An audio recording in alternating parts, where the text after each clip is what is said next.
Assalamualaikum warahmatullahi wabarakatuh. Alhamdulillah, alhamdulillahi rabbil alamin. Wassalatu wassalamu ala asyrafil anbiya'i wal mursalin, sayyidina wa habibina wa syafi'ina Muhammadin wa ala alihi wa sahbihi ajma'in.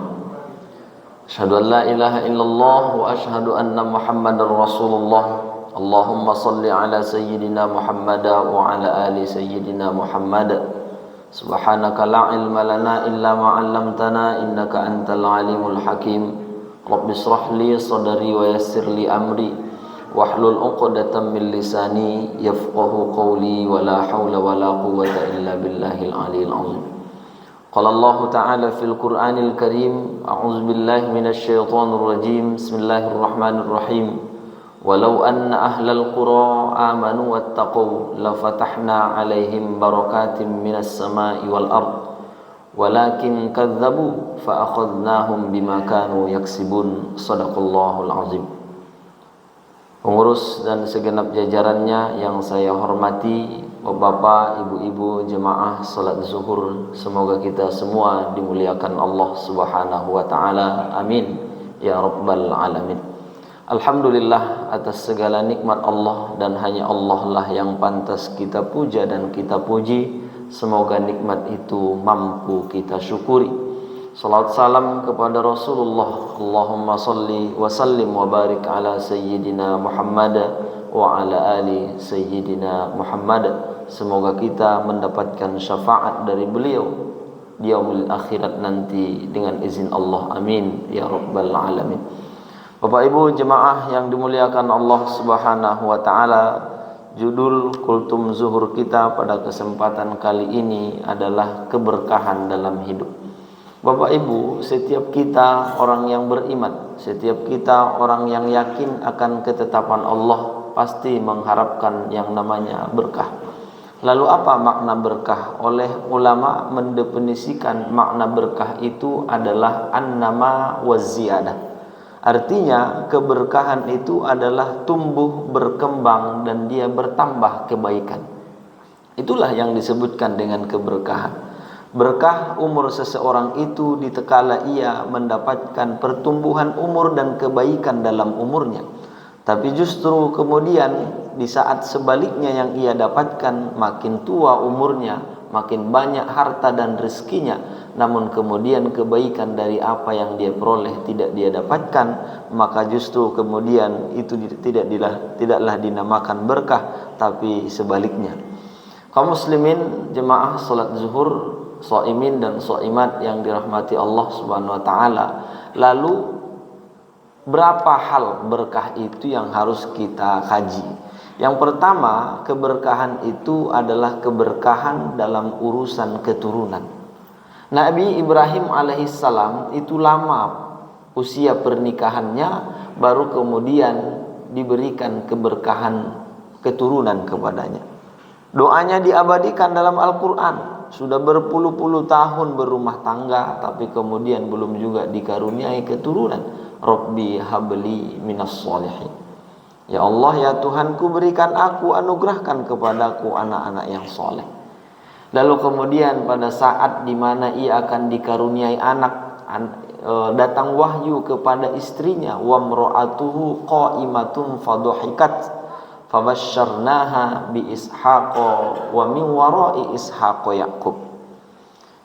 Istrinya sedang berdiri, lalu kemudian ia tersenyum dan tertawa agak lucu.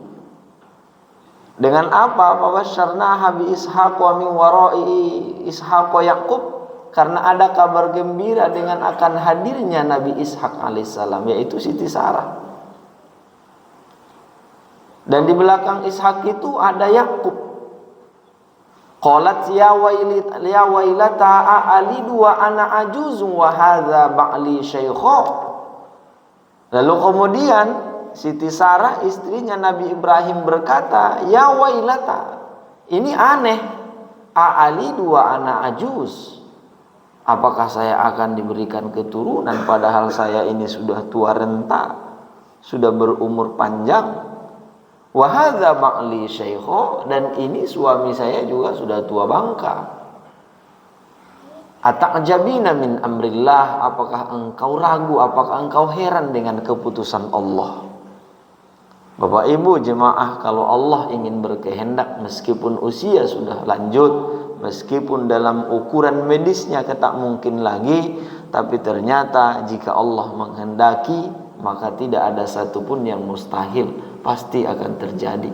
Dan itu kita ulang-ulang dalam surat Yasin, idza arada syai'an ay yaqula lahu kun fayakun. Apabila Allah menghendaki sesuatu, cukup ia berkata jadilah, maka terjadilah sesuatu itu.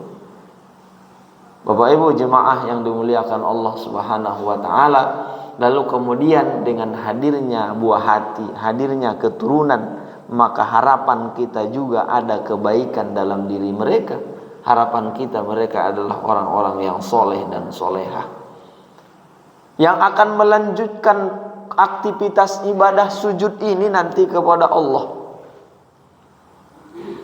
Itulah harapan kita. Bukan kemudian hanya berharap dia hebat, dia sukses, dia mendapatkan jabatan dalam kehidupan ini saja.